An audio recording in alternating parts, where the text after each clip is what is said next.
Más te quiero, más te respeto. Insultos, golpes, nadie me escuchaba. Triste, asustado, así crecí. Ahora que soy padre ya no quiero que esto se vuelva a repetir. Más te quiero, más te respeto. Más te quiero, más te respeto.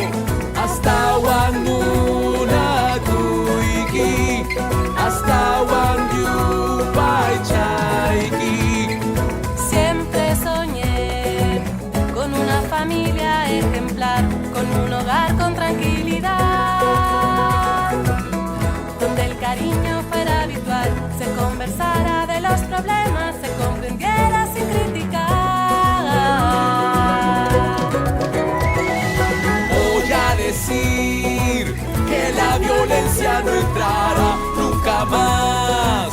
Hay que vivir una canción que nos ayude a construir un país, mi país. Tengo unos padres que me valoran, me animan siempre a mejorar. Vivimos juntos, nos respetamos. Yo soy capaz y puedo ayudar a mejorar mi comunidad. El respeto renueve el amor en casa, la confianza renueve el amor en casa. Dialogando renuevo mi amor en casa, trabajando juntos lo podemos lograr.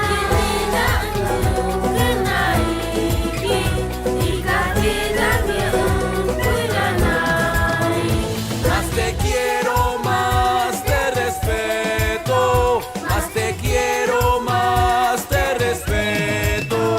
Más te quiero, más te respeto. Más te quiero, más te respeto. Más te quiero, más te respeto.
Buenos días. Siguiendo con este tercer encuentro nacional por la primera infancia, ahora vamos a presentar la mesa temática La infancia en la agenda política y las elecciones regionales y municipales, elecciones que, como todos sabemos, se van a realizar este 5 de octubre. En esta mesa tenemos al doctor Salomón Lerner Guitis, quien ha sido primer ministro y es miembro del Grupo Impulsor de Inversión en la Infancia, a Federico Arnillas, que es presidente de la Mesa en Concertación para la Lucha contra la Pobreza, a León Trachtenberg, educador, integrante del Consejo Nacional de Educación y también del Grupo Impulsor de Inversión en la Infancia, y a José María Salcedo, periodista de RPP. Yo lo dejo entonces con esta mesa temática, la infancia en la agenda política y las elecciones regionales y municipales. Lo dejo con el doctor Salomón Lerner, que va a tener a su cargo la coordinación y moderación de esta mesa. Muchas gracias. Muy buenos días a todas y a todos. Me place esta designación de moderar y coordinar esta mesa. Quisiera disculpar, seguramente en algunos de los programas habrán podido apreciar que también hubiese estado con nosotros el ex primer ministro César Villanueva. Lamentablemente por una cuestión familiar ha tenido que regresar de urgencia a San Martín.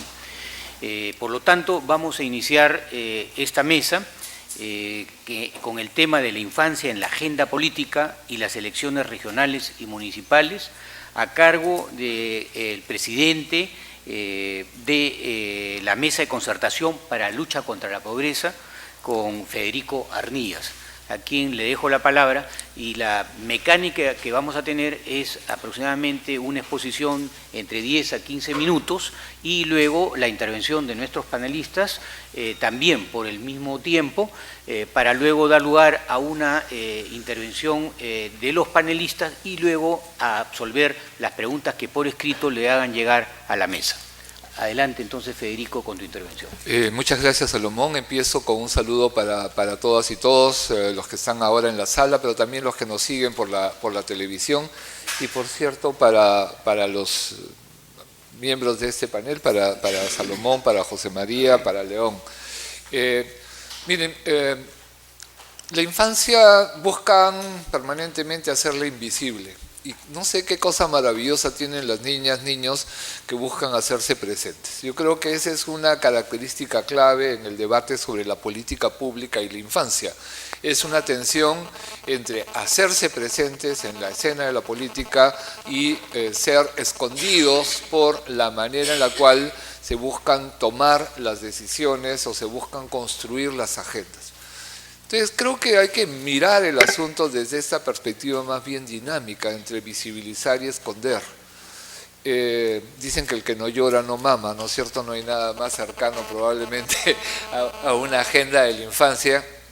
Y quizás este es un terreno en el cual tenemos dos tipos de actores que están interesados con el tema de la problemática de infancia. Una son las propias niñas, niños y adolescentes, cuyas organizaciones han sido y son un actor importante en los procesos que hemos venido siguiendo, y lo digo por experiencia, incluso por demostración. El sábado de la semana pasada, en la Plaza San Martín, una actividad del Jurado Nacional de Elecciones por el Día de la Democracia, probablemente el grupo más activo, ¿no?, de ciudadanos movilizándose en la plaza eran adolescentes de organizaciones de niñas, niños y adolescentes de Lima Metropolitana, flameando sus banderas con una sola consigna, y la consigna era "vota por la niñez", ¿no? Creo que esa perspectiva es un desafío. Entonces, en ese desafío, la pregunta es cuánto hemos avanzado y cuánto aún nos falta por recorrer, ¿no? Quizás vale la pena, en primer lugar, hacer una perspectiva histórica respecto a cómo se han ido planteando los escenarios electorales a lo largo de estos años y en qué medida no solamente las niñas, niños y adolescentes, sino los seres humanos aparecen en el centro de la discusión de las políticas públicas. Discutimos mucho de obras, de grandes obras, pero no hemos discutido de cómo esas obras benefician el día a día de la gente. Mi primer punto es una constatación antigua, y es que en nuestro país la gente se muere de gasto corriente, o mejor dicho, de falta de gasto corriente, ¿no? Porque se nos muere la gente porque en el establecimiento de salud no hay las medicinas, porque no hay el personal que debería estar las 24 horas, por lo menos para resolver emergencias.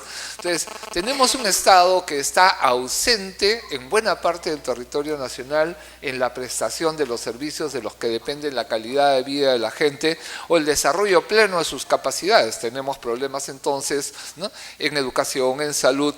Fíjense, una de las áreas en las cuales hemos sido más exitosos en términos de política pública es en el acceso al documento nacional de identidad. Pero no nos preguntamos cuánto tiempo ha pasado desde que se formuló la política hasta que ésta se implemente. Nosotros discutíamos en el Comité Ejecutivo Nacional de la Mesa de Concertación el año 2002 sobre la importancia de lograr que cada niño o niña en este país tuviera documento nacional de identidad. Gastón era el presidente de la mesa y se estaban haciendo un poco como las discusiones, si solo código único de identidad, si se les daba un cartoncito, no se les daba, quién lo debía hacer. Hasta el año 2007, ninguna niña o niño en este país tenía documento de identidad. Lo que se hizo el año 2005 fue visibilizar el tema, plantear la necesidad de que sea una actividad prioritaria del Estado. Se incluyó en la Ley de Equilibrio financiero para el año 2006 como una de las actividades prioritarias conjuntamente con otras, el que hubiera un documento nacional de identidad para todas las niñas, niños y adolescentes, ¿no? El año 2006 no se hizo nada, no se avanzó. De hecho, los créditos suplementarios que se aprobaron ese año, todos salieron con una mención abajo que decía: exonérese por esta vez de cumplir con esa obligación que da la ley de poner plata para que estas actividades se puedan llevar a cabo, ¿no? Y recién el año 2007, para el presupuesto del 2007, volvimos las organizaciones, los movimientos ciudadanos, ¿no?, a la carga, ¿no?, para vía la mesa, vía el Foro del Acuerdo Nacional, insistir en una modificación de la ley de presupuesto. La ley de presupuesto del año 2007 no lo incluyó el proyecto de ley que envió el Ejecutivo, pero sí lo incluyó el que se debatió y se aprobó en el Congreso, ¿no?, que se consideraran las actividades prioritarias en la ley de presupuesto y en la implementación del presupuesto por resultado. El año 2008 se empezaron a entregar los DNIs para las niñas, niños y adolescentes y hoy tenemos más de 10.126.000 niñas y niños con documento de identidad. 14 años, ¿no?, para algo que todos reconocemos que era clave, ¿no?, pudiera convertirse en una política y que pudiéramos decir que tiene un relativo nivel de universalidad. Digo relativo porque todavía estamos al 97,5% de universalidad en el acceso al DNI. Fíjense, es una pelea contra la corriente. Construir política pública, no es solamente partir de afirmar un enfoque de derechos, eso es un elemento sustantivo, es también construir una correlación de fuerzas, un respaldo político y ciudadano a que ese derecho debería tener una prioridad. Una política no solamente es un enunciado en una norma, es también, ¿no?, un enunciado en el presupuesto. Yo recuerdo hace algunos años me tocó mirar uno de estos informes de un ministerio de economía de otro país, ¿no?, donde decía, para ser exacto, del Paraguay, el texto decía que la política no solamente se escribe con letras, y es verdad, la política también se escribe con los números del presupuesto. Entonces, hacer política pública, desarrollar una política pública, supone entonces no solamente declarar un derecho, sino también ver cómo ponemos recursos en el presupuesto para que ese derecho esté debidamente garantizado. Ahora, ¿qué tiene que ver esto con una coyuntura electoral? Ese es un tema que para las coyunturas electorales han sido siempre muy importantes para la mesa. Tienen que ver con la fundación de la mesa, como nos recordará Gastón, ¿no es cierto? Porque la mesa surge en una coyuntura electoral con un mandato doble, ¿no? Por un lado, velar para que las necesidades de los pobres no sean clientelizadas políticamente, y lo segundo, para que el país tenga políticas públicas que garanticen los derechos de las personas en situación de pobreza. Ese mandato, ¿no?, es clave, y en una coyuntura electoral es un momento para discutir con los partidos políticos, con los movimientos ciudadanos, pero también con la ciudadanía, de esos derechos, de la importancia y de la prioridad de esos derechos. Y así se ha hecho. La mesa el año 2002 promovió por primera vez acuerdos de gobernabilidad basados en los planes de desarrollo concertado, uno de los primeros acuerdos concertados en el marco de la mesa. Fíjense, en la mesa se concertó planes de desarrollo concertados, presupuesto participativo, con la operación piloto de presupuesto participativo. No existía ley, había acuerdo político entre las partes. La modificación constitucional se hace con base en esos acuerdos y en esos consensos, que se llevan a su vez al acuerdo nacional y amplía el campo de actores comprometidos. La campaña del 2002 decía, tuvo, ¿no?, acuerdos de gobernabilidad en regiones y en localidades. Ese proceso se ha ido repitiendo, 2002, 2006, 2010. El año 2010 hubo una sola región en el país donde no logramos un acuerdo de gobernabilidad, Madre de Dios. Y la verdad es que es dolor de corazón, ¿no es cierto? Porque todos sabemos y conocemos cuál ha sido la historia de Madre de Dios en estos años, ¿no? Un escenario de crisis que se ha ido profundizando, ¿no?, y se ha ido agravando. Y por eso vimos con mucho entusiasmo cuando Madre de Dios fue ahora, en el actual proceso electoral, la primera región del país que suscribió un acuerdo de gobernabilidad regional para el periodo 2015-2018. Un acuerdo que ha sido firmado por prácticamente la totalidad, 12 de los 13 partidos que se han presentado, y que hace justamente de la agenda por la infancia, de los derechos para las niñas, niños y adolescentes, un punto central de su agenda política. Permítame un comentario adicional sobre Madre de Dios, porque acaban de tener una feria de la democracia también muy interesante, porque quienes han armado los puestos de la feria eran los partidos políticos. Entonces hemos tenido en la misma plaza a todos los partidos políticos que están compitiendo en la región, ¿no?, presentando sus puntos de vista, y obviamente el tema de votar por la infancia, votar por los derechos de niñas, niños y adolescentes como adultos que tenemos ese derecho ciudadano, es un llamado y un tema sustantivo. ¿Cuál está siendo el proceso hoy día? Hay 8 temas claves en los cuales además los gobiernos regionales y los gobiernos locales tienen responsabilidad.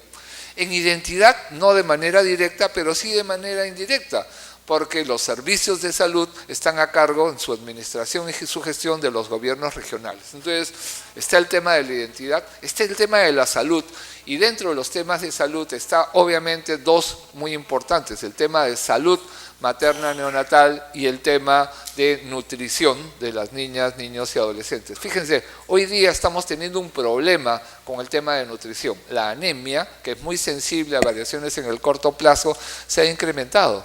Y tenemos entonces que lograr un compromiso político para que eso no siga ocurriendo. Y eso no es tarea solamente del gobierno regional o de la mamá o del papá que cuidan a su niño, es tarea de todos. Nos necesita a todos los ciudadanos y ciudadanas colaborar. Entonces, hablar de agenda electoral y hablar de infancia es hablar de construir política pública de largo plazo, que comprometa a los 3 niveles de gobierno. Vacunación. ¿Quién compra las vacunas? El gobierno nacional. ¿Quién, no, las pone? El establecimiento de salud. ¿Que lo administra quién? El gobierno regional. Está a cargo del gobierno regional. ¿Quién tiene que animar a la comunidad? El gobierno local. ¿Y quién tiene que llevar al niño al establecimiento o a la niña al establecimiento de salud? La familia. Entonces, fíjense, un hecho tan elemental como es poner una vacuna, ¿no?, implica una movilización ciudadana global. Hoy día hemos retrocedido en la cobertura de vacunación. Y eso entonces es un tema sobre el cual hay que estar alerta. La política pública tiene que ver con la declaración de la política, tiene que ver con la asignación de recursos en el presupuesto, tiene que ver con compromiso político activo, y hay que construirlo desde antes de que una autoridad sea elegida por los ciudadanos, ¿no es cierto? Por eso los acuerdos de gobernabilidad, y tiene que ser sostenida con la participación y la vigilancia ciudadana. Porque no se trata solamente pues de vigilar, ¿no? Yo me pongo en el balcón y digo, eso está mal. No. Hay una responsabilidad ciudadana, no solamente para decir que algo está mal, sino participar en el cambio de eso que está mal, en ayudar a resolverlo, porque el objetivo es común. El objetivo es que cada niña, que cada niño en cualquier parte del territorio nacional tenga todos sus derechos plenamente garantizados. Y hoy, a pesar de que hemos logrado como país incrementar los recursos a favor de la infancia, no estamos teniendo una equidad en la asignación de recursos públicos y no estamos garantizando adecuadamente los derechos de nuestras niñas y niños en todo el territorio nacional. No es un tema de maldad, no estoy acusando a tal o cual persona. Nuestros sistemas institucionales, para cambiarlos, requieren participación. Vuelvo a donde empecé. Nos tomó 12 años, ¿no?, pasar de las primeras discusiones sobre el DNI para que tuviéramos un nivel de cobertura como el que hoy día tenemos de 97,5% de niñas y niños con DNI. Si aprendemos la lección, podemos ir más rápido y resolver esa deuda que tenemos, esa deuda vieja, ¿no es cierto?, porque es una deuda vieja que tenemos con la población más joven del país. Y ese es el desafío. Tenemos en este momento 20 acuerdos de gobernabilidad a nivel regional ya suscritos por la mayoría de los candidatos y candidatas. Estamos trabajando en acuerdos provinciales, calculamos que podemos tener más o menos unos 40 a 60 acuerdos provinciales suscritos antes de la campaña electoral, pero con eso no nos quedamos. La instalación, reinstalación de mesas es asumir este compromiso con la infancia, que es la única manera de tener un desarrollo integral, competitivo, de largo plazo y que le dé bienestar a todas y todos, a las niñas y a los niños y a los que ya estamos como abuelitos, ¿no es cierto? Muchas gracias por este tiempo y esta oportunidad. Muchas gracias, Federico.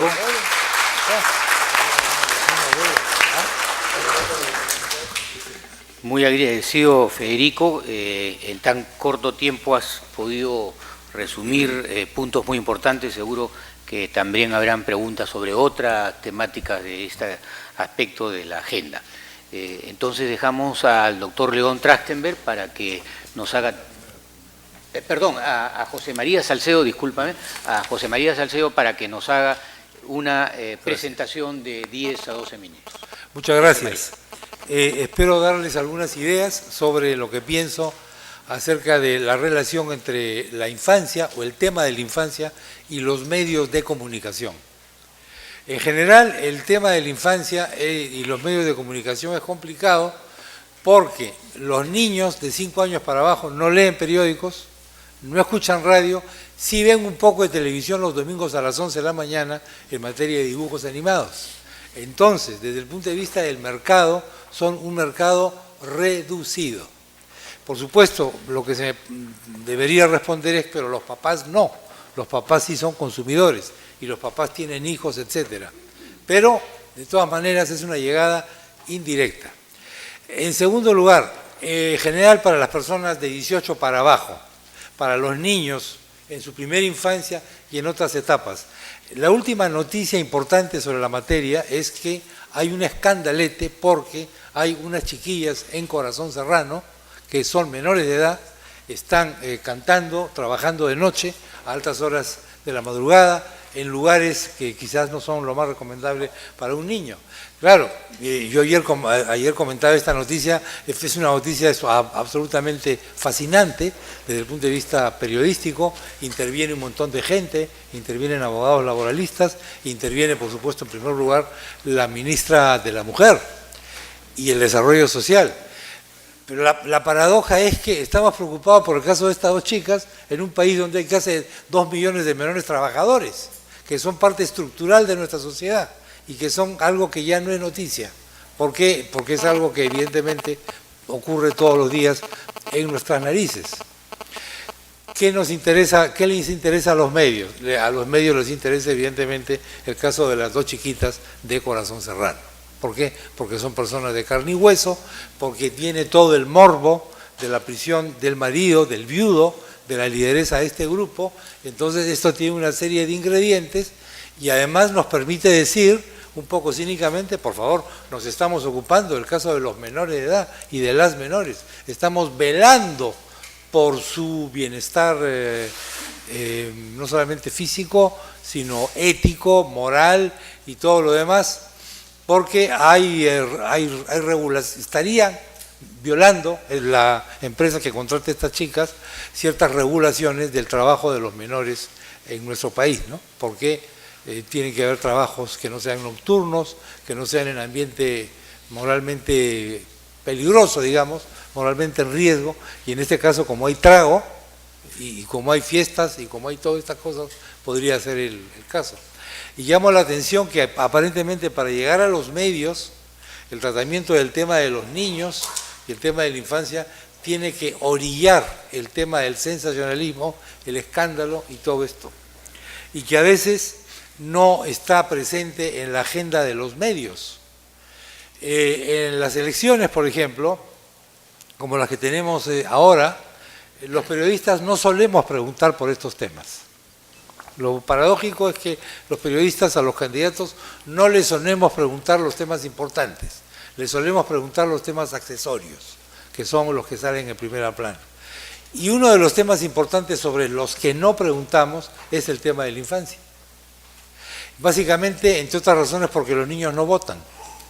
Entonces, como mercado electoral, también tenemos un problema, y es que habría que estudiar en bajar la edad de la votación. Acabamos de tener el referéndum en Escocia y, para sorpresa de muchos, nos hemos enterado de que en Escocia votan los chicos de 16 para arriba. Los de 16 años son adolescentes. Acá, cuando se habla de rebajar la edad para votar, hay gente que dice que no, porque estos chicos no están formados, no están terminados de formar, y cuando se dice que en otros países sí votan a menor edad, y lo acabamos de ver en Escocia, no, es que esos son los países del hemisferio norte, o del primer mundo. Entonces nosotros somos un poquito inferiores, y como somos un poco inferiores, hay que votar a partir de los 50 años y cosas así. Y esa es la historia de las reformas políticas en el Perú. Ustedes son muy jóvenes, pero hay algunos que sí se acordarán cuando se puso el voto de la mujer. Primero, cuando se puso el voto, que ya no se requería ser alfabeto para votar. El argumento que se decía, no, los analfabetos van a ser manipulados. Cuando se le dio el voto a la mujer, ¿qué argumento se ponía? No, la mujer va a ser manipulada por el marido y cosas así. Siempre hay esta cuestión. Y en el caso de la infancia también se reproduce este tema. Nuestra agenda de periodistas tiene déficits, hay que reconocerlo. Y uno de ellos es el tema de la infancia. Lo preguntamos poco.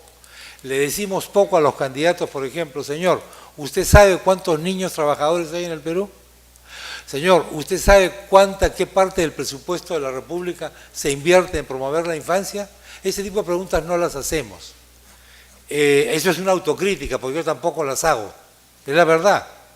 ¿Por qué? Porque estamos más vinculados a la coyuntura inmediata, sensacionalista, etcétera, etcétera, etcétera. Y como los políticos o los candidatos saben eso, ellos tampoco ponen mucho énfasis en el tema de la infancia en sus programas. No solo en el tema de la infancia, ¿no? Por ejemplo, no le ponen énfasis en el programa de Defienda la Vida en materia de terremotos, por ejemplo.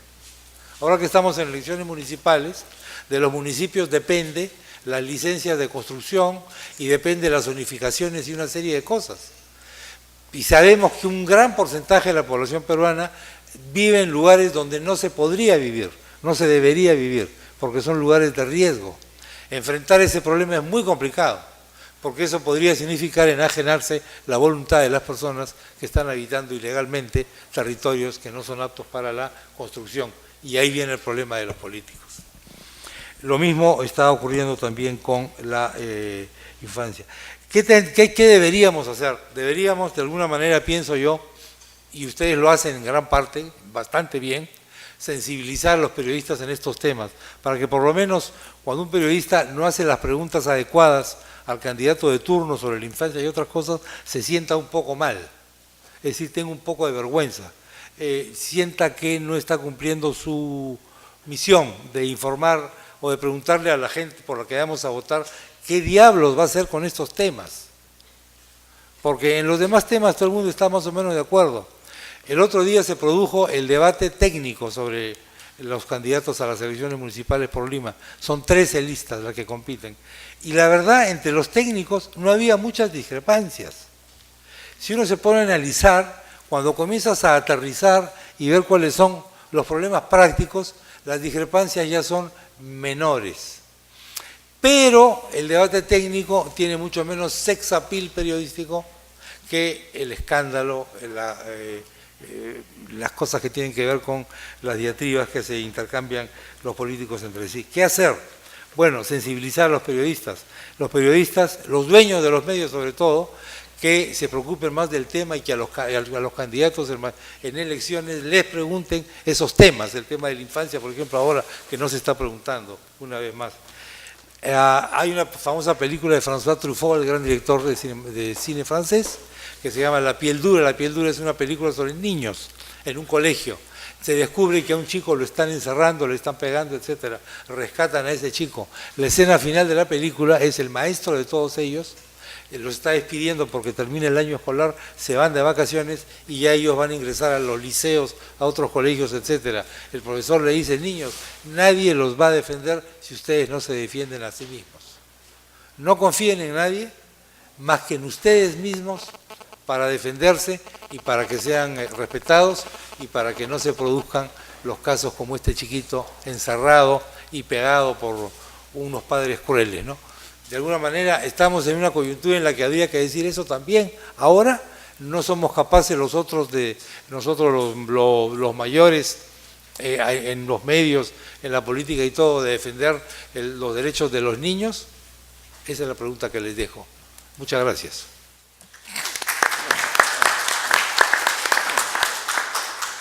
Muchas gracias, José María.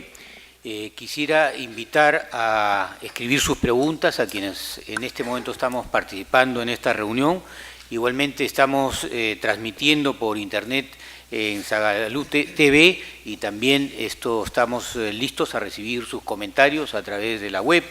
Y también recordarles que en simultáneo estamos con la Mesa de Protección y Violencia contra la Infancia, ¿no?, por un pacto de amor desde el hogar y la familia. Corresponde entonces el turno de este panel al doctor León Trachtenberg, que lo dejo en el uso de la palabra. Bueno, muchas gracias, buenos días. Chema decía que la infancia no tiene sex appeal mediático, y yo justamente me preguntaba cómo hacer más sexy la infancia para que interese, pues, para que la gente quiera preocuparse. ¿Y qué hace, por ejemplo, que lo que cualquier padre de familia responsable de hoy hace por sus hijos, no está dispuesto a hacerlo por los hijos de los otros? O sea, si un padre de familia, o papá, mamá, digamos, si su hijo se enferma, o está llorando, o tiene una diarrea, o le duele algo, de inmediato lo atiende, o lo lleva al médico, o la posta. Si su hijo empieza a tener necesidades de vestimenta, inmediatamente lo viste. En la edad en la que le corresponde la estimulación temprana, busca dónde le pueden acompañar para la estimulación adecuada. Después se mata buscando el mejor colegio que puede encontrar para su hijo. ¿Y por qué eso? Las vacunas, alimentación, ni hablar. O sea, un papá no podría dormir una noche si sabe que su hijo no comió. Y los que somos papás, mamás, abuelos, sufrimos nosotros la necesidad de nuestros hijos, como si fueran nuestras. ¿Y por qué no pasa así en los decisores, las autoridades, que tienen que legislar, normar, ejecutar, gastar para los hijos de los otros? Y creo que acá hay un tema cultural, un tema de valores que está en la estructura misma de la sociedad peruana, que creo que es la que tenemos que repensar e intentar reformular. Porque lo que aquí estamos viendo es una complacencia frente al dolor del otro, una indiferencia, una capacidad de decir, bueno, que esperen. Yo quisiera ver que a un papá que tiene dinero le digan, espérate 4 meses para darte una cita para que el médico te vea. Él va a conseguir que el médico venga a su casa o que venga una ambulancia. Pero como son los hijos de los otros, ¿qué importa? Y entonces creo que este egoísmo, esta indiferencia, esta complacencia, esta discriminación frente a la necesidad de los otros, o exclusión, como se le llama hoy, no se va a resolver mirando las cifras de la infancia, porque yo he escuchado a muchos políticos sentirse complacidos porque han reducido la desnutrición crónica infantil de 25 a 20. Pero quedan 20, pues. ¿Y esos 20 qué? Tienen que esperar 10 años más. No he escuchado a ninguno decir vamos a movilizar a todo el Estado, todos los recursos, todos los ministerios, todos los sectores para que en un año se termine el problema. Porque desde el punto de vista de voluntad política y capacidad de ejecución se podría hacer. Y yo creo que esto tiene que ver con el hecho de que el Perú, por razones de su política interna, problemas de visión de país, un Estado que nunca dejó de ser fragmentado y segmentado y fracturado, se ha constituido sobre la base de dos guetos a propósito del desentendimiento del Estado de la salud pública y la educación pública. En el momento que el Estado, sobre todo en los años 50, 60, el Estado deja de apostar por la salud pública para todos, la educación pública para todos, e inmediatamente todos los que tenían recursos empiezan a buscar una solución privada. Y obviamente ahora tenemos un monumental sistema de salud privada y salud y educación privada, que es el espacio en el que los decisores resuelven su problema y la razón principal por la que nunca sienten los problemas de los otros, porque no ocupan el mismo espacio. Y entonces, ¿qué tenemos? Los niños de un hogar solvente nacen en clínicas distintas, hospitales distintos, maternidades distintas, van a centros de estimulación distintos, a parques distintos, a clubes distintos, a playas distintas, a colegios distintos, a universidades distintas, y después las empresas principales, más modernas, etcétera, van a contratar a los egresados de esas universidades que son parte del circuito de los pudientes, digamos, siempre con excepciones, ¿no?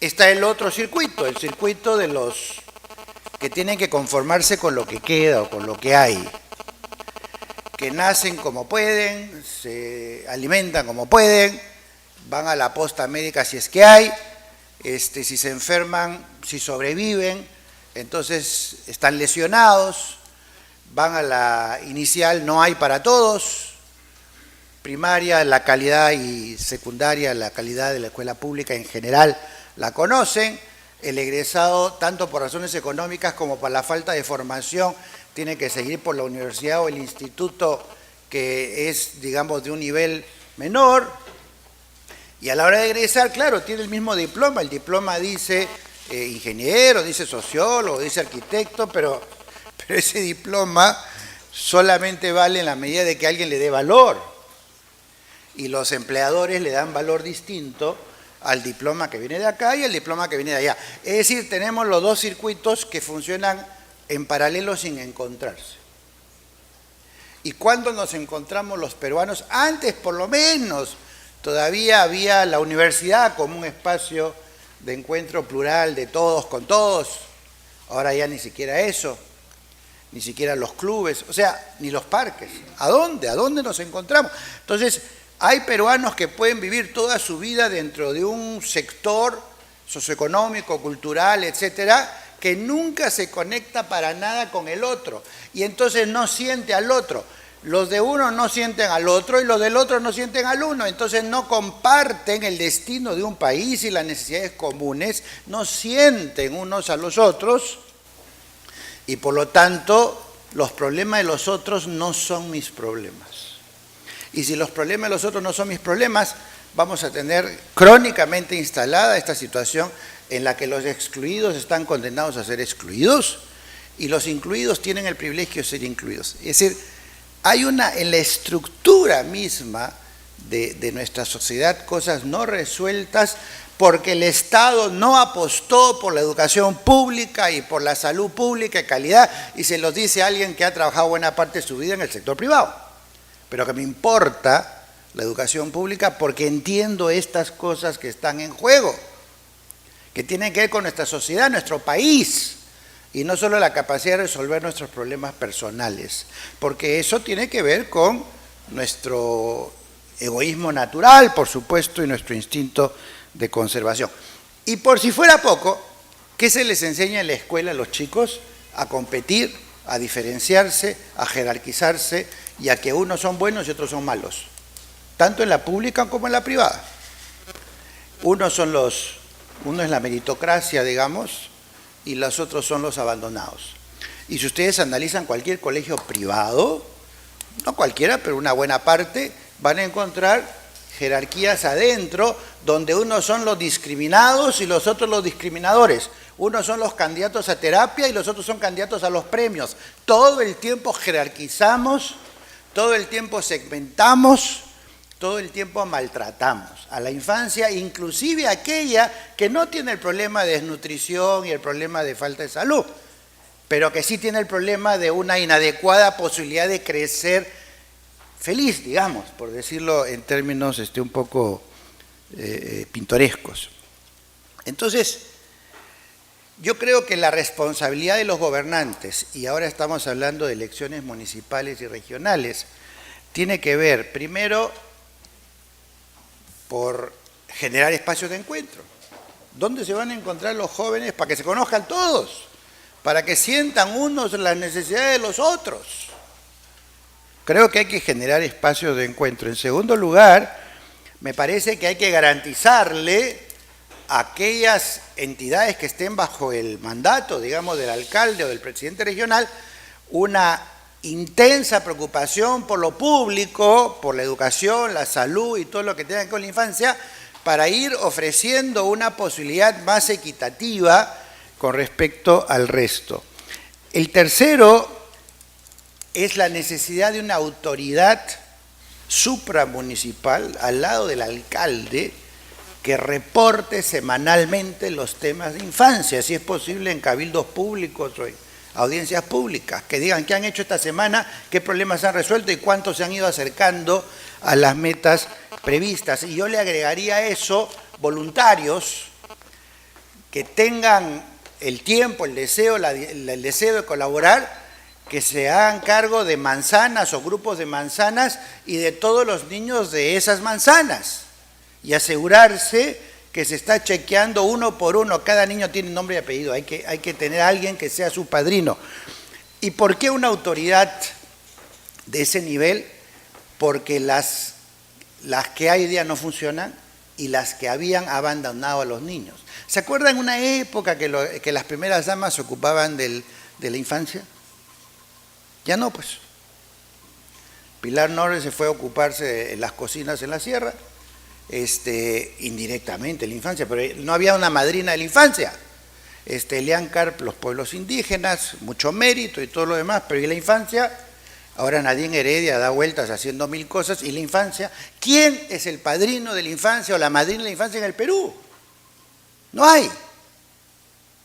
Y lógicamente, claro, cada ministerio hace lo que puede, en fin, hay un ministerio que trata de ver algunas cosas, pero todos sabemos que las coordinaciones interministeriales o interviceministeriales son simplemente para defender cada uno su programa y su presupuesto, y que no le toquen lo suyo. Y eso le llaman coordinación. Por eso tiene que haber alguien encima, que debería ser probablemente el primer ministro, o alguien a su lado que se ocupe de la infancia. Pero yo creo que si no hay una autoridad visible a la que se le pide cuentas, de que tiene que responder electoralmente y en los cabildos y demás, al tema de la infancia, nadie se va a ocupar. Por eso es que nosotros hemos planteado en la mesa el concepto de una autoridad nacional por la infancia, con presencia en el Consejo de Ministros toda la semana, que sea la pulga en la oreja de todos los ministros y del presidente hablando sobre los temas de la infancia. En el Perú se dijo, el que no llora no mama, ¿no es cierto? Los niños lloran, pero no se escuchan, y por eso no maman. Y no se escucha porque lloran de otra manera. Es el niño que fracasa en la escuela, es el niño que se muere antes de cumplir días o semanas de nacido, es el niño que va a ser violento y agresivo después, es el niño que va a ser apático o indiferente o maltratador de otros porque a él lo maltrataron. El niño protesta duro, porque los adultos de hoy son los niños de ayer, ¿no es cierto? Y la generación joven de hoy es la generación que 20 años atrás era el objeto de estas conferencias y no hemos encontrado la respuesta para ellos. Y entonces yo creo que por ahí deberían ir las cosas y en caso que hayan posibilidades para seguir desarrollando, lo iremos haciendo. Así que gracias. Muchas gracias, León.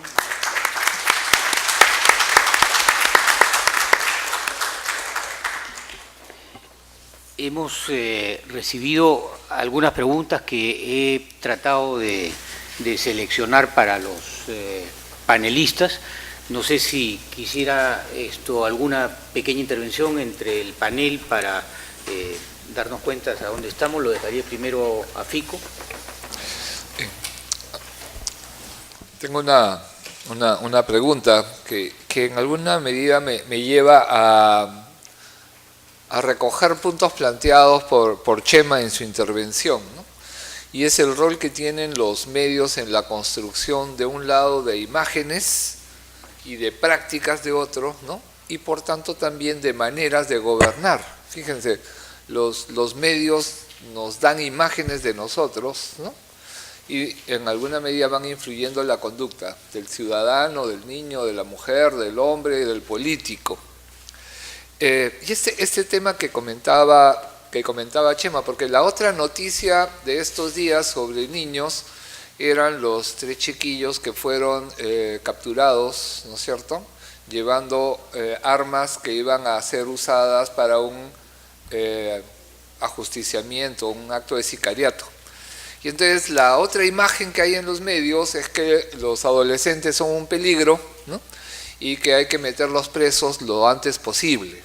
El año pasado, ¿no es cierto?, la imagen de Gringacho era usada sistemática y recurrentemente, y la imagen que no aparece en ningún momento es la del adulto que pone el arma en la mano de los chicos y que usa a esos niños, ¿no es cierto?, como arma, ¿no?, para lograr sus intereses, ¿no?, que es eliminar a alguien.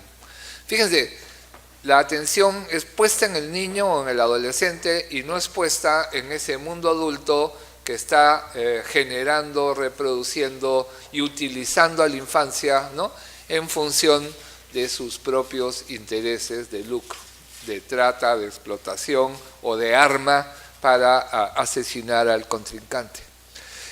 Ese escenario, esa sociedad es la que tiene que ser puesta en cuestión. Y es una sociedad que reproducimos cotidianamente. Y creo que esa es la discusión respecto al tema de los medios de comunicación. Estoy absolutamente convencido de la libertad de prensa, dicho sea de paso, ¿no es cierto?, y de la libertad de información y de la libertad de opinión. Y creo que sí hay que tener una opinión ciudadana y una opinión que tenga voz en los medios, ¿no?, que sea cuestionadora de esa manera de usar los medios como herramientas en función de esos intereses a los que se refería León en su intervención. Porque León en su intervención lo que nos alude es a una sociedad y a un conjunto de prácticas que lo que buscan es diferenciar, discriminar, ¿no?, y reproducir esas relaciones de subordinación, llamémosla así, ¿no es cierto?, entre unos y otros, de jerarquización de las relaciones. Ese escenario es el que tiene que ser puesto en cuestión. Y ese es el escenario que se ha agravado en el país. El crecimiento económico de estos años no ha ido de la mano de un crecimiento de ciudadanía, de solidaridad, de cohesión social. Por el contrario, el crecimiento económico de estos años ha ido de la mano de una mayor fragmentación, un mayor individualismo, ¿no? Porque tampoco los padres se preocupan por sus hijos. ¿Cuántos casos hay en las demunas, por ejemplo, ¿no?, de denuncias por incumplimiento de alimentos? Lo del reconocimiento de la filiación, hubo que meter una norma, ¿no es cierto?, para que por ADN se fije el tema, ¿no?, y se resuelva además, dicho sea de paso, el tema de los DNIs. Una de las resistencias a avanzar en el tema de la documentación era la de las pruebas de filiación. Hubo que modificar la norma para flexibilizar el reconocimiento de la filiación y por el otro lado reforzar el uso del ADN para garantizar filiación, como parte de estas cosas que han ido de la mano de la reforma del acceso a la identidad. Creo que somos una sociedad que se está autodestruyendo de manera creciente y progresivamente. Lo que estamos haciendo con la naturaleza es parte finalmente de lo mismo, ¿no es cierto? Es la manera en los otros, ¿no?, de una especie que ha pasado quizás a ser la gran plaga y la gran amenaza para este planeta.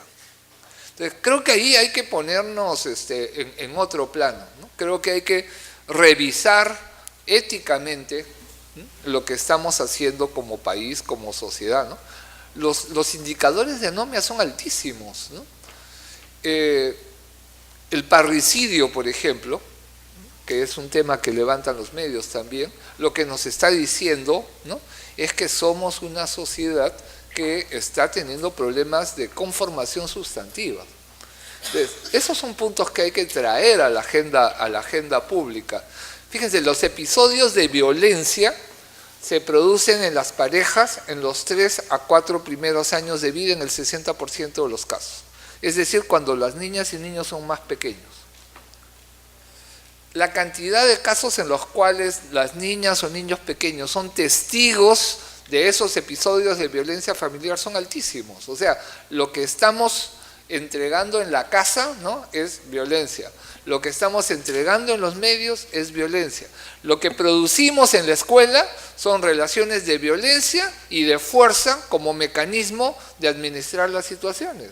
Lo llamamos bullying, pero no es una práctica nueva, ¿no es cierto? Es una práctica que se ha consolidado.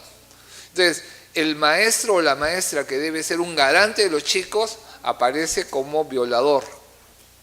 Tenemos problemas en las escuelas de selva, por ejemplo, ¿no?, en ese tipo de situaciones.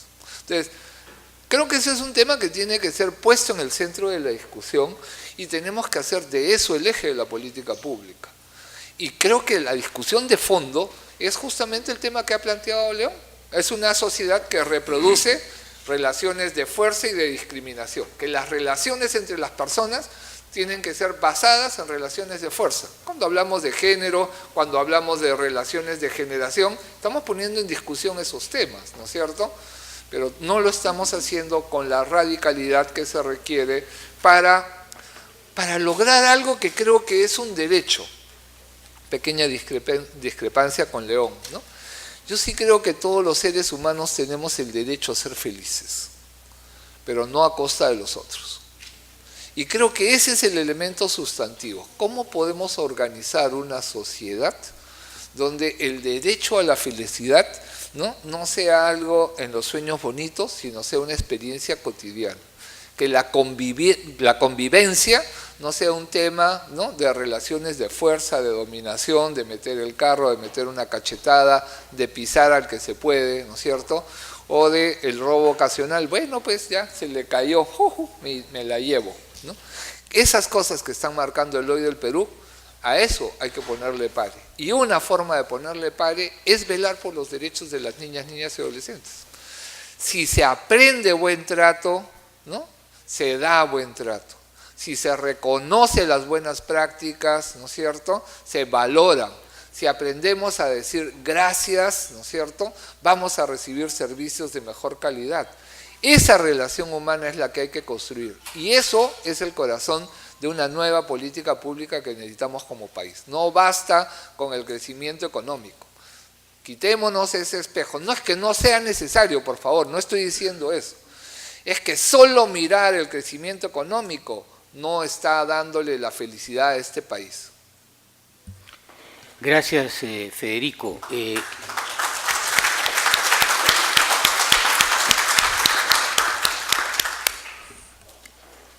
A ver, para ponerle un poquito más de fuego a la mesa, aquí lo están bombardeando a José María con el asunto de los medios de comunicación. He visto ahí muy buenas preguntas. Acá hay pero varias preguntas. Quiero añadirle una pregunta más general, ¿no? Hemos estado esta mañana conversando con un grupo de empresarios de una distinguida universidad privada del país, y los empresarios preguntaban cuál era la reacción después de estas elecciones regionales y municipales en relación a las políticas económicas, ¿no? Y a nadie, digamos, se le ocurrió dentro del sector empresarial decir algunas cosas, por ejemplo, de lo que hemos estado escuchando en la mesa, de León, las mismas de Chema al comienzo, de cómo los medios de comunicación transmiten estas ideas, y lo que Fico también nos ha dado algunas cifras. Si nosotros pudiéramos transmitir estas cifras que tenemos hoy día sobre anemia, de 31% de los niños con anemia, y eso subiendo, 50% en algunas zonas inclusive, no, promedio nacional, imagínate, 50% de promedio nacional en anemia, ¿no? En desnutrición infantil, el promedio nacional es más bajo. Más bajo, Sí. 23, 24%. 18%. 18%. Pero la 18%. anemia te está diciendo que estamos retrocediendo. Correcto. Si nosotros todos nos pusiéramos a pensar, ¿cómo va un niño a poder reproducir su capacidad intelectual en la educación posteriormente, cuando desde la niñez no ha recibido las nutrientes necesarias, ¿no? ¿No creen que esto es el factor importante de decirle, oiga, señores, ¿cómo quieren ustedes capital humano? ¿Cómo quieren que la gente pueda tener la capacidad de educarse mejor en el país si hay anemia, si hay desnutrición infantil, ¿no? Creo que esa es una de las preguntas. Yo se las dejo un poco, las echo en la mesa, y creo que a ver si Chema y León en esta vuelta nos pueden también dar su punto de vista. José María. Claro, por ejemplo, el tema de la anemia y de la desnutrición sale en los medios, pero sale puntualmente en los medios. Pero después no tiene una repercusión en las preguntas de nosotros los periodistas, por ejemplo. Al ministro de Agricultura no le preguntamos esto de la anemia, digamos, ¿no? Es increíble que no se lo preguntemos, pero no se lo preguntamos. Como no le preguntamos una serie de cosas más, porque más nos interesan otros temas. ¿Se da la información? Sí se da la información. ¿Se hace entrevistas? Sí se hace entrevistas. Lo que falta es establecer un nexo entre esas cifras de anemia y la democracia. ¿Por qué? Porque estamos acostumbrados a medir la democracia en términos de la democracia política y de la democracia formal. Pero no le preguntamos al presidente, no le preguntamos a los ministros, en general estoy hablando, de vez en cuando sí, pero en general, es decir, su mandato comenzó con 25% de anemia, señor. En cuanto usted va a comenzar con 25% de anemia, 5 años después, no me diga cuántos TLCs que va a firmar, lo felicito. ¿En cuántos puntos se compromete usted en bajar la anemia? ¿1 punto por año? ¿Qué es lo que estamos bajando de nutrición? Es una barbaridad. Digo, es una cosa mínima. Ese tipo de cosas no las preguntamos. Y entonces los políticos no se ven obligados en sus mensajes a las naciones, a la nación, digo, y en sus discursos a las naciones y todo, a hablar de esos temas. ¿Por qué los ministros que tienen que ver con el área infantil? Yo les quiero adelantar que yo estoy de acuerdo con la propuesta de León de formar el comisario de la infancia. Un tipo mal encarado, con una cicatriz en el rostro, si fuera posible. Un zar de la infancia. Yo estoy partidario de eso. De maltrato. Sí, es así, porque vivimos en este país. Ellos entonces no dicen, el gran mérito ha sido que bajé la desnutrición. No, el gran mérito ha sido que construí 150 kilómetros más de carretera. Esa es nuestra escala de valores. Nosotros los periodistas a veces somos parte del problema y no parte de la solución como quisiéramos. ¿Me permites? Por favor. Miren, en el marco macroeconómico multianual se logró que se pusiera Bien. la meta de reducción de desnutrición Correcto. como un componente de la política Claro, económica. es verdad. Bueno, el marco macroeconómico actual ya no incluye Sí. un objetivo tan elemental de calidad de vida de la gente como puede ser el de reducir la desnutrición crónica.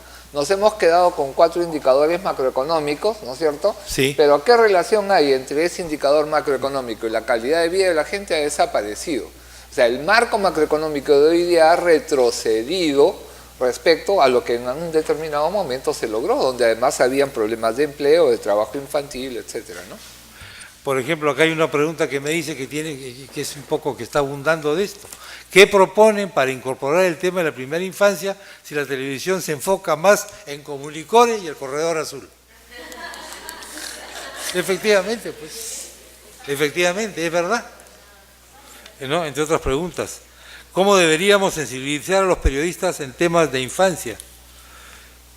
No lo sé, probablemente todos somos muy serios, todos muy razonables, serios en lo que hablamos, etcétera, pero al final no nos acordamos de hacer la pregunta adecuada al ministro porque probablemente han encontrado droga en algún sitio, cosas así, ¿no? Que es mucho más interesante.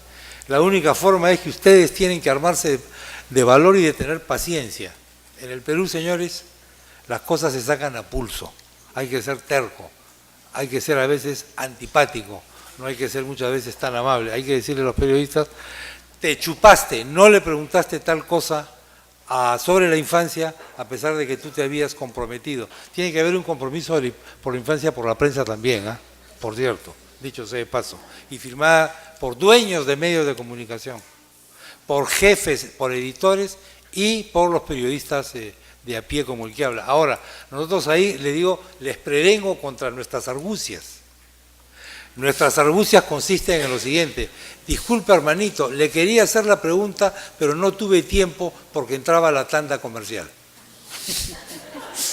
Y me quedé ahí porque esas son argucias que empleamos muchas veces para eso. Ahora, creo que sí se ha mejorado. No quiero ser tampoco tan pesimista. Creo que sí se ha avanzado.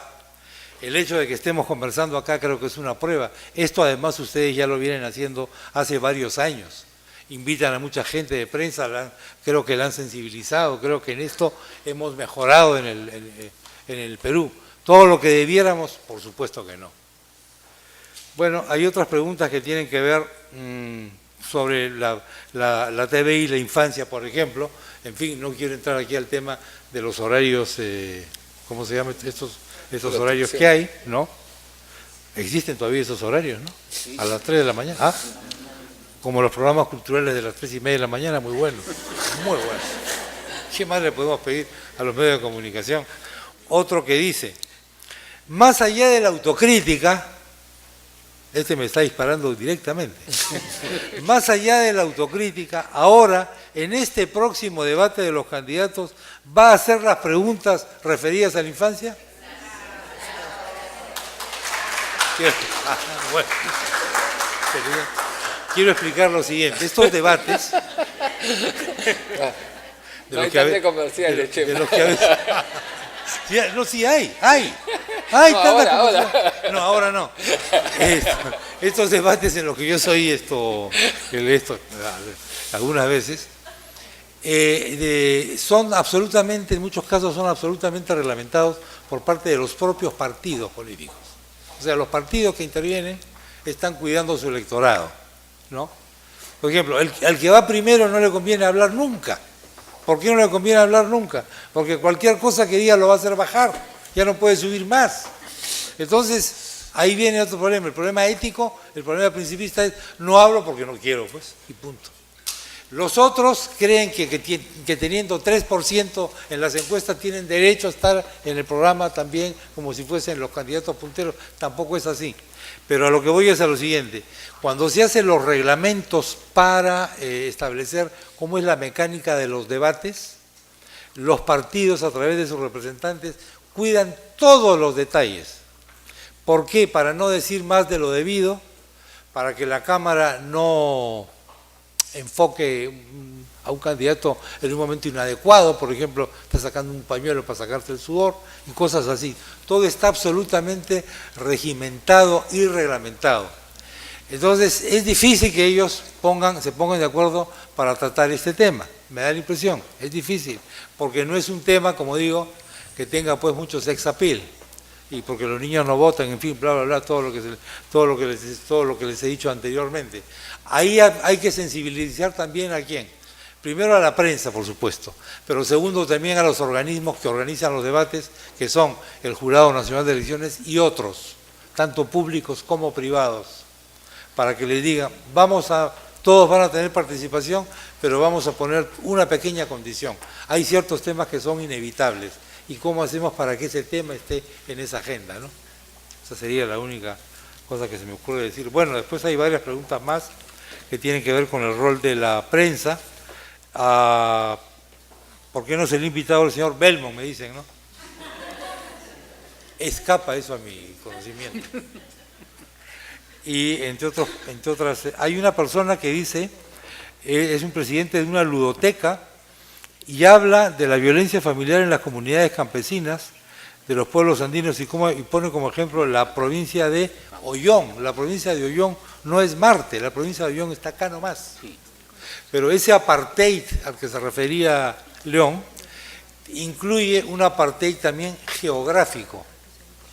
Todo lo que se sale del centro de Lima o de ciertos lugares de Lima, ciertos distritos de Lima, no existe, virtualmente no existe. Entonces, Lima provincias es una forma de referirse a una cosa un poco paternal, un poco despectiva, etcétera.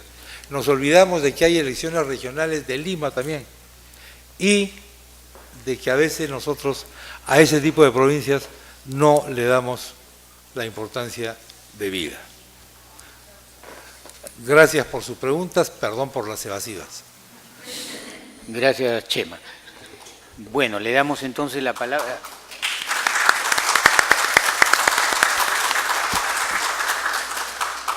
Le damos la palabra a León para que también haga su intervención. En varias oportunidades yo he escrito y he participado en eventos con empresarios y les he tratado de hacer notar este tipo de situaciones usando diversas estrategias. Tengo que reconocer que no con mucha suerte. Ahora, yo creo que hay que tener cuidado cuando hablamos de empresarios porque no se puede generalizar. Hay algunos que de verdad son muy solidarios, muy sensibles, muy preocupados por sus zonas de influencia, los hijos de los trabajadores, en fin, gente muy buena. Y hay de los otros también. Entonces hay que tener siempre cuidado cuando usamos una generalización de cualquier cosa, ¿no? Igual cuando hablamos de educación privada, educación pública, siempre hay que tener cuidado. Dentro de ese cuidado y ese reparo, en una oportunidad, yo cuento siempre dos anécdotas. Una, no las cuento siempre, las voy a contar ahora. Una tiene que ver con un empresario muy importante al que una vez le pregunté, dime, si el comité directivo de tu colegio, el colegio al que va tu hijo, te pide que durante un año o dos seas miembro del board, del comité directivo, digamos, ¿no? Porque hay siempre padres que vienen a formar parte de este directivo. ¿Tú irías? Me dice, claro, por supuesto, el colegio de mi hijo, de mi hija, qué sé yo. Y le digo, ¿y por qué no estás en el consejo directivo del programa de responsabilidad social de tu empresa? Porque, ¿qué es lo que pasa? Muchas empresas, el programa de responsabilidad social lo consideran como parte de un gasto de marketing, relaciones públicas o lo que fuera, y que, lo voy a decir de una manera grosera, pero solamente para fines didácticos, ¿no? ¿Qué tengo que hacer para que no me fastidien? ¿No? ¿Qué tengo que hacer para que no me fastidien? Y pongo un funcionario que se ocupe de que no me fastidien, pues los comuneros, los mineros, los campesinos, lo que fuera. Lo estoy diciendo de manera tosca, como digo, solamente para ilustrar un poco el dramatismo del asunto. Estoy seguro que si los gerentes generales, los presidentes de directorios y demás tuvieran un lugar en el comité que resuelve los temas de responsabilidad social y estuviera en la ejecución observando, como lo estarían si fuera el caso del colegio de sus hijos, habrían soluciones mucho más eficaces y efectivas respecto a los problemas que tienen las poblaciones a las que quieren atender. Y esto, como digo, lo digo de manera conceptual, porque en la práctica hay, sí, empresarios que quieren estar en la primera línea del trabajo con las gentes necesitadas a las que ellos pudieran llegar. Por otro lado, corporativamente los empresarios, miren, no se ponen de acuerdo ni siquiera para hacer juntos un concepto. Entonces tenemos, por ejemplo, en el tema de los bancos, ¿no? Tenemos, Interbank tiene el concurso Somos el Maestro Quejahuella, el Banco de Crédito tiene el de Matemáticas para Todos o algo así, el BBVA tiene el tema de la lectura, y así sucesivamente. Cada banco tiene su nicho de dedicación a un tema que asegure que el logotipo del banco está identificado con ese concepto, ese segmento, esa actividad. Yo siempre me he preguntado por qué no se ponen de acuerdo entre todos. Se supone que los bancos, en general las empresas modernas, saben cómo se hacen alianzas, saben cómo se articula, saben cómo se concentran esfuerzos para un fin común. Entonces el empresariado también tiene este problema de que es un mosaico y no una corporación que tiene una visión y una disposición a hacer juntos algo que sea un objetivo compartido entre todos. Y la infancia debiera tener ese lugar. Yo estoy seguro que si los empresarios corporativamente decidieran, nosotros este año y los próximos 2 años vamos a poner nuestros recursos, nuestros esfuerzos, nuestras capacidades, nuestras posibilidades al servicio de la meta común del país, que es reducir la desnutrición crónica a 0, como lo harían si fuera un plan estratégico de su empresa, pero hacerlo para el país, o que no vuelva a faltarle alimento a nadie, o las postas médicas que tengan medicina. Es decir, son objetivos relativamente sencillos para cuando se ponen de acuerdo entre todos, complicados cuando cada uno quiere hacer lo suyo. Y entonces, en el tema empresarial yo siempre he sido muy crítico, no sé si por eso me invitan cada vez menos, pero yo tengo un planteamiento, digamos, que no se puede pretender tener un país unido cuando todos, incluyendo los empresarios, conformamos islas, nichos, archipiélagos, pero que no tenemos una identidad y una visión compartida y una convivencia en función de fines que están más allá de mi familia o de mi institución o de mi empresa, sino que tienen que ver con la sociedad peruana en su conjunto. Entonces yo apostaría un poco a debatir eso con los empresarios. Cuando a cualquiera de nosotros nos toca asistir a foros empresariales, un poco decirles, ok, está muy bien lo que cada uno hace por su cuenta, ahora, ¿qué cosas hacen juntos? ¿Qué hacen juntos?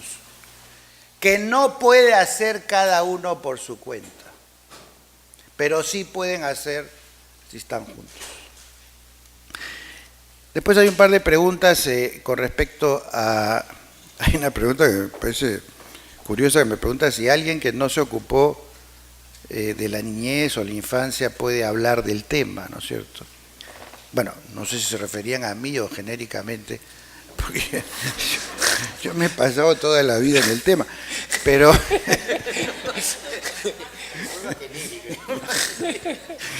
Pero me imagino que es una alusión en general.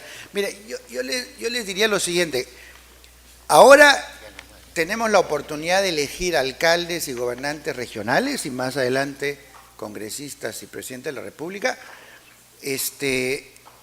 ejerciendo nuestro derecho a vivir en un país integrado, decente, preocupado por la infancia. Y para eso lo único que hay que hacer es mirar la trayectoria del candidato al que le quieren poner su voto y preguntar, ¿es una persona confiable para trabajar por la infancia o por la educación o por la salud? Es decir, ¿es alguien que en su trayectoria, en su vida, en su quehacer, evidenció que eso le interesa? Porque es imposible que alguien que trabajó con la infancia no lo tenga presente el día que es autoridad. Porque está en su alma, no puede sacarse eso encima. El problema es que a veces elegimos a los que no tienen a la infancia en su alma, entonces cambiemos el switch.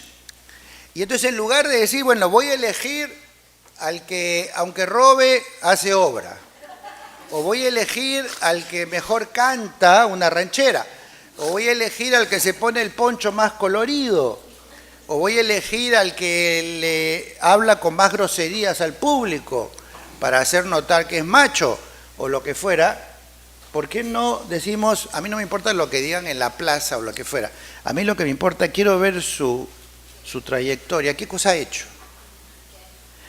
Miren, son 15 millones de votantes, que son los que deciden quién nos va a gobernar. Después le echamos la culpa a los gobernantes, pero ¿por qué le echamos la culpa si ellos están haciendo lo que tenían en mente cuando se ofrecieron para gobernar, ¿no es cierto? Tenemos que echar la culpa a nosotros somos los que elegimos. Así que a las preguntas que me hacen con respecto a la viabilidad, la posibilidad, etcétera, de hacer estas cosas, mi respuesta es, escojan bien a la hora de elegir. Yo tengo un voto, Chema tiene un voto. Los que nos están viendo, escuchando y los que no están acá tienen 15 millones de votos. Así que escojan bien. Eso es. Gracias, León.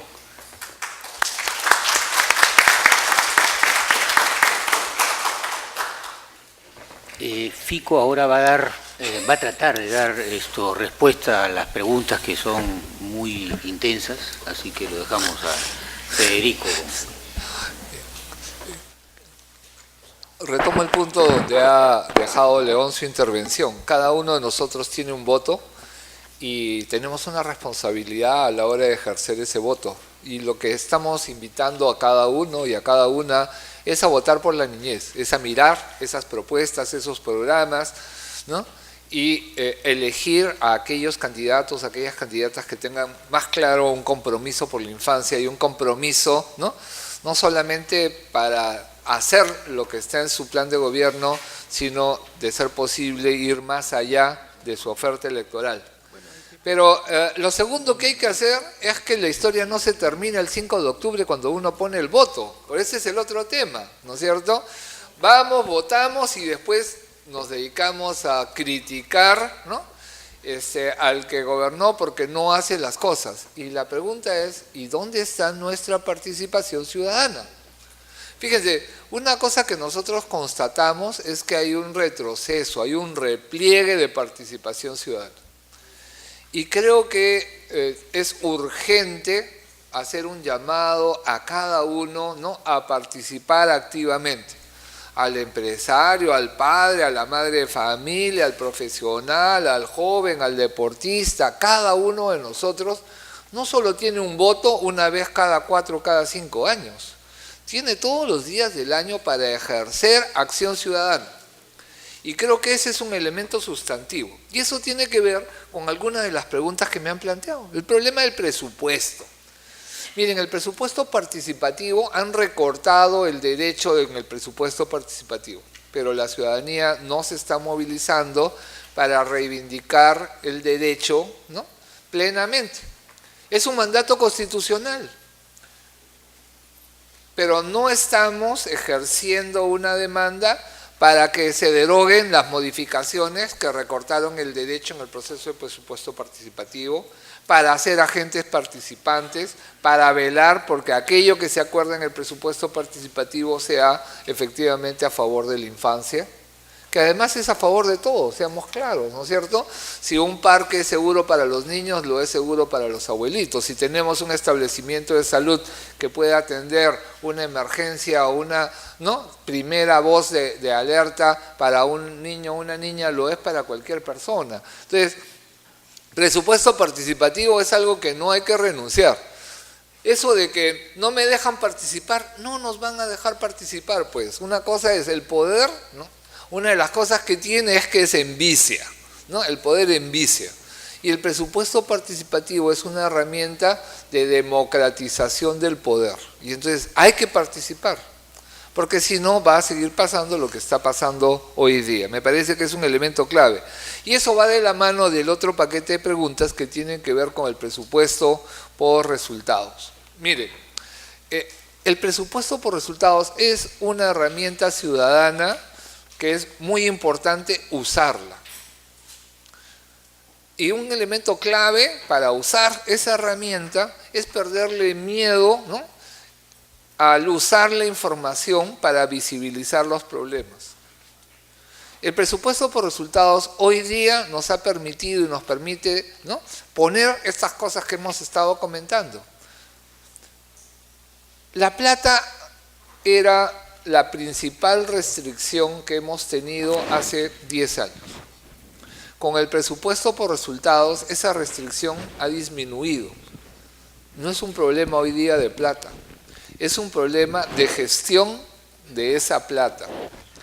Pero eso lo podemos ver con el presupuesto por resultados. Podemos ver dónde estamos fallando, en qué parte del proceso no estamos haciendo bien las cosas. ¿Quién tiene la plata y no la está usando? ¿Quién debería tener la plata y no la tiene?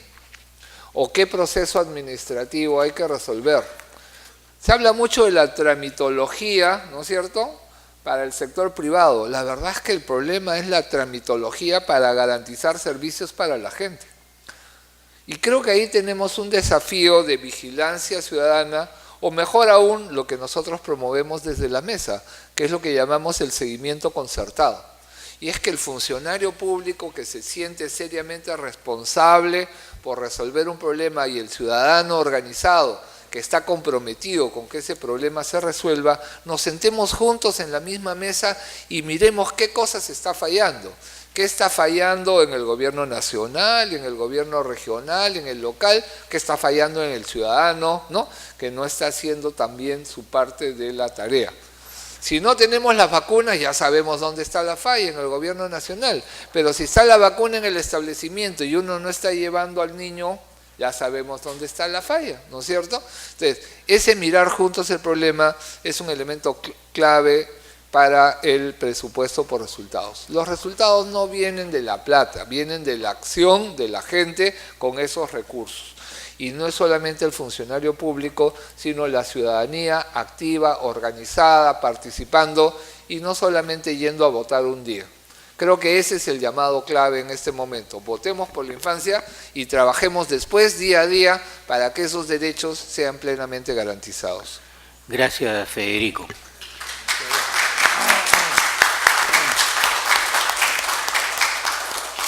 Finalmente vamos a darles unos minutos finales a José María y a León. José María. Bueno, me dicen que haga alguna propuesta al respecto. Yo creo que, en primer lugar, creo que hemos mejorado en el tema. Creo que ustedes tienen una responsabilidad importante. Creo que una de las recomendaciones sería establecer un sistema, ahora que estamos hablando de lobbies para arriba, lobbies para abajo, hagamos un lobbying por la infancia, un sistema de lobbies por la infancia. Para lo cual no dejaría de recomendar que se contratase a algún lobista profesional al respecto. Sí. Y que se estableciera un sistema de presencia en las comisiones del Congreso de la República, en todos los candidatos y en lo que toca en la prensa. ustedes abastecen bastante bien de información sobre la infancia a la prensa. Creo que ese es un paso positivo porque eso antes no existía. Lo que habría que establecer ahora como paso siguiente, ya estamos abasteciendo de información, es agarrar a los periodistas y decirles uno a uno, si fuera posible, las preguntas del mes, sugerencias para la pregunta del mes, el menú del mes. Por ejemplo, un mes puede ser el mes de la anemia, otro mes puede ser el mes de la talla, de la estatura, y así otras cosas que ustedes conocen mucho mejor que yo porque son expertos en el tema.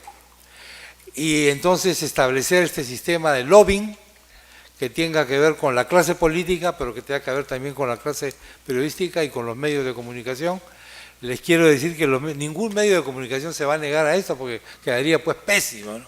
Se vería horrendo que algún medio de comunicación se negara a esto, y de hecho ustedes ya han suscrito una serie de convenios con medios de comunicación. Lo que falta ahora es insistir un poquito más, establecer agendas y tratarles de explicar a la prensa que tocar los temas de la infancia te es útil porque mejora tu imagen, para que no vendas pues solamente los amores de la vedette con el futbolista de turno, ¿no? Ni los programas de televisión en el cual lo que sale en la televisión es un pretexto, porque lo que nos interesa es quién encornuda a quién, en el fondo. No solamente vende eso, medio de comunicación, vende también algunos otros temas. Esa sería mi sugerencia. Muchas gracias, José María.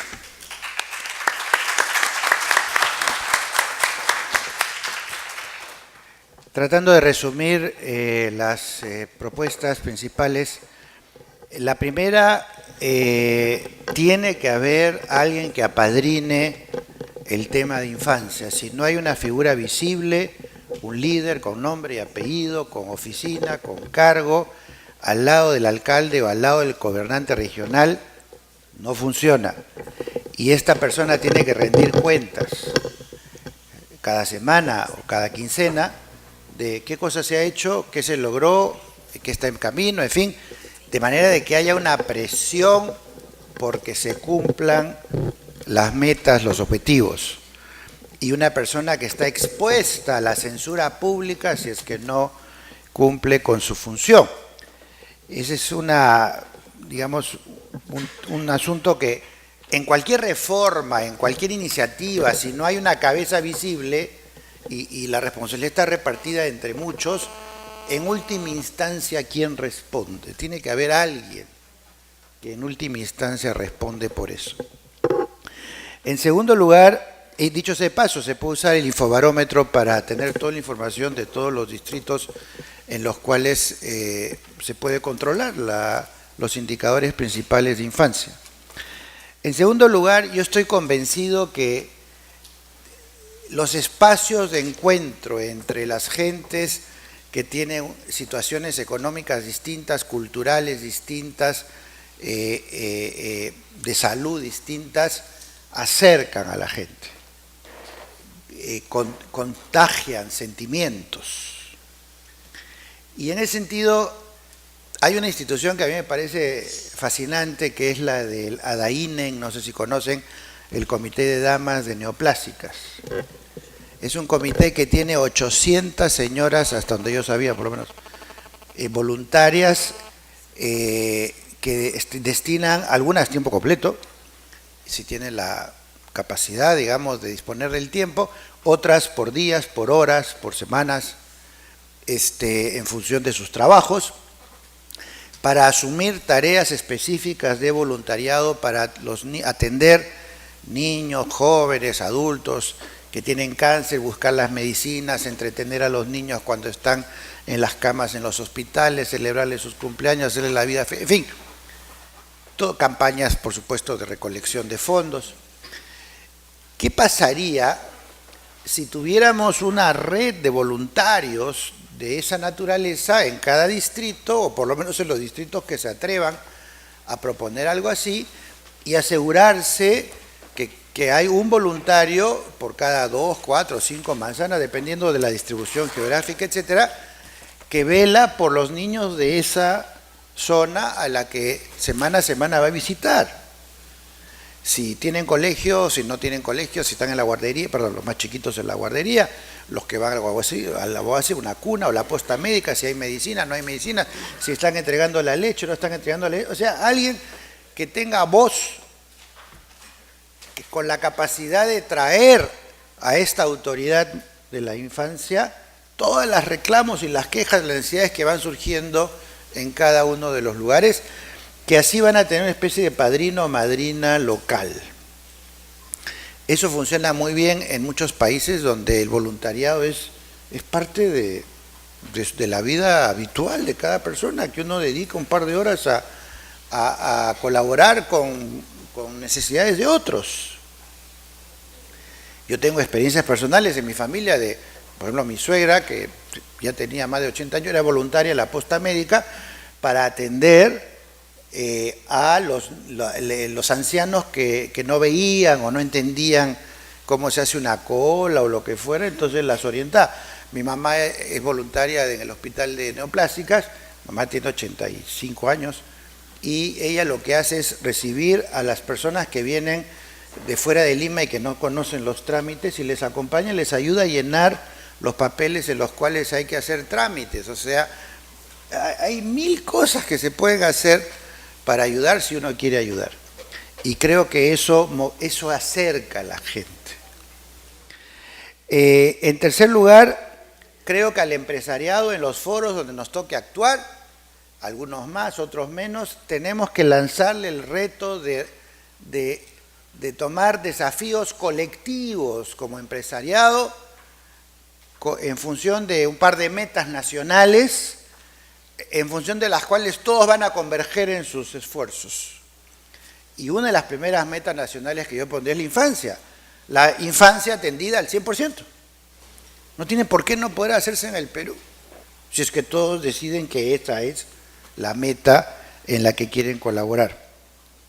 Y finalmente, ahora que toca elegir pues a los candidatos que en su trayectoria hayan evidenciado alguna vinculación positiva con la infancia. Muchas gracias, León.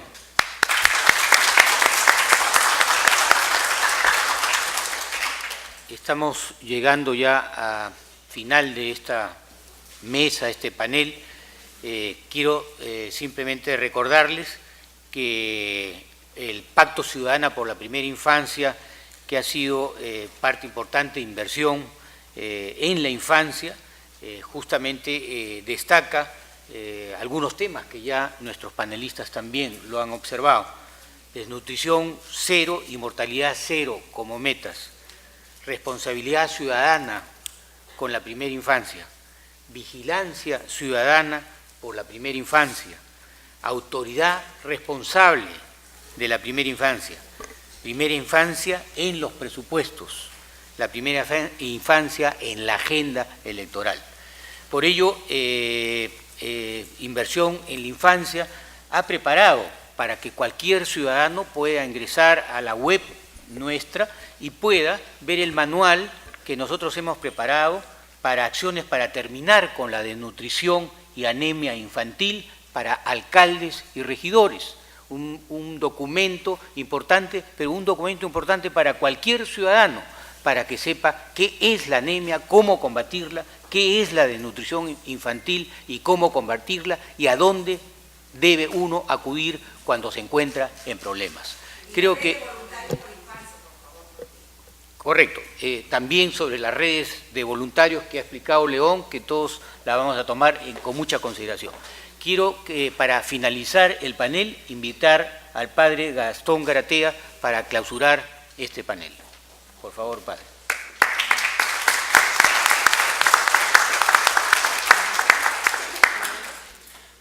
Muchas gracias. Muchas gracias por la calidad. Estas son las cosas que uno tiene que siempre valorar. No vas a haber cumplido una cosa, sino haberla cumplido bien. Y sobre todo en estos encuentros que de una u otra forma también son formativos para nosotros, ¿verdad? Yo creo que hay todo un trabajo muy delicado de afinamiento, ¿verdad? Para trabajar por la infancia hay que tener sensibilidad. Y esa sensibilidad se va haciendo. Y creo que los encuentros nos van formando, pues. Los niños y los adolescentes son los actores importantes en este proceso, sobre todo cuando hay elecciones de autoridad, ya lo hemos dicho, ¿no? Eso es evidente. Y sin embargo, no se nombran, pues. Esas confesiones de Chema son trágicas, ¿no es verdad? Porque nos muestran que no hay, pues, un interés real, ¿no? Y eso hay que decirlo. Y hay que tratar de ponerles interés. Hay una cosa que siempre es preocupante, ¿no? Es decir, los niños tienen que ser felices hoy, ¿no? Hemos tirado a los niños para adelante, ¿no? Son los hombres de mañana. No, son los hombres de hoy, son las personas de hoy, y hoy sufren, ¿verdad? Y hoy tienen necesidades, ¿no? Y hoy tienen que gozar. Creo que trabajar por la felicidad de los niños desde un buen trato, del reconocimiento de su calidad de ser humano, es muy importante, ¿no? A los medios de comunicación hay que sensibilizarlos, lo cual es muy difícil, porque hoy día nos ha confesado el Chema algunos trucos que tienen ellos para escaparse del asunto. Eso vivimos. Claro, sí, no, es verdad, de eso viven, pero nosotros tenemos que inventar trucos nuevos, ¿verdad? Para saber llegar a lo que es importante, no a lo que les interesa, a lo que es importante, ¿no? Porque ellos tienen una importancia impresionante. Cuando uno oye la cantidad de horas que pasan los niños, ¿no? A mí que pasen los ancianos no me importa mucho, pero que pasen los niños en la televisión, en la radio, en la radio menos.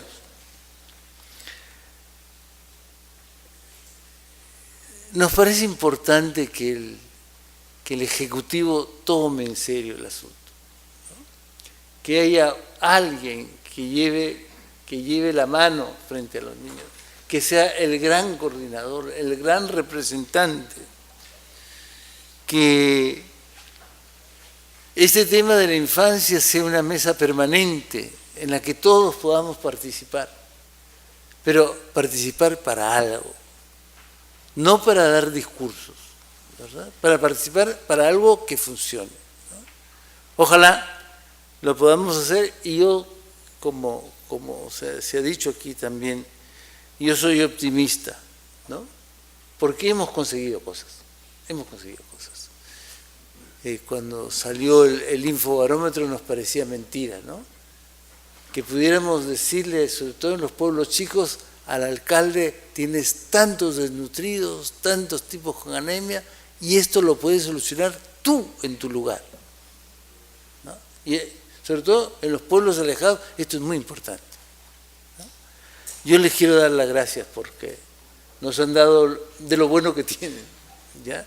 Y creo que esto nos hace avanzar y nos hace pensar que mañana estamos más involucrados con el tema de la infancia para una felicidad de todos nuestros niños, de todos nuestros adolescentes en el Perú. Mil gracias.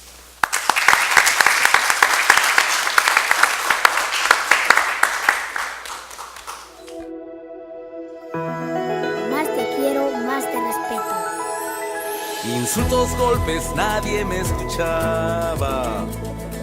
Triste, asustado, así crecí. Ahora que soy padre ya no quiero que esto se vuelva a repetir. Más te quiero, más te respeto.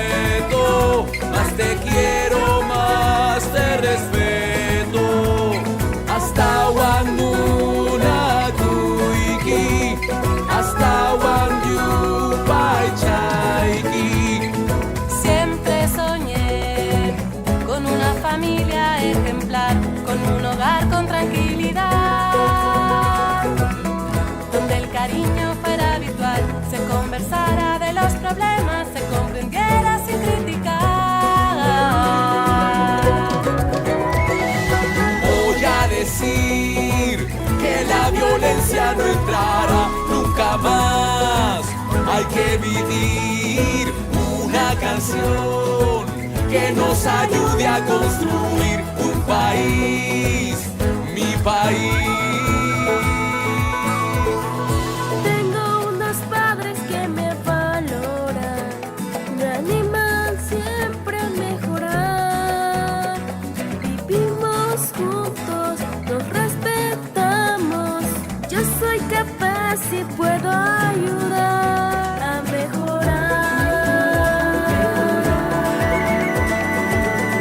mi comunidad. El respeto renueve el amor en casa, la confianza renueve el amor en casa. Dialogando renuevo mi amor en casa, trabajando juntos lo podemos lograr.